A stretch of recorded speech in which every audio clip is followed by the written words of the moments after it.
జగ్గంపేట సత్యవేణిపేటలో వేంచేసి ఉన్న సత్యమ్మ తల్లి వార్షిక జాతర మహోత్సవ వేడుకలు ఘనంగా జరిగాయి.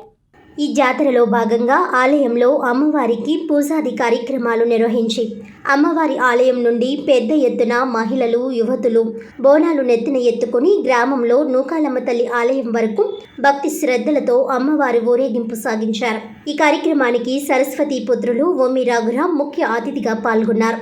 ఆలయ కమిటీ సభ్యులు మొరకుర్తి రాజు, కురుమల నాగేశ్వరరావు మాట్లాడుతూ మంగళవారం సాయంత్రం నుండి అర్ధరాత్రి వరకు వివిధ సాంస్కృతిక కార్యక్రమాలతో జాతర నిర్వహిస్తామని, జాతరలో ముగింపుగా ఉగాది రోజు అన్న సంతర్పణ కార్యక్రమం నిర్వహిస్తామని అన్నారు. భక్తులు ఈ జాతరకు సహకరించాలని కోరారు.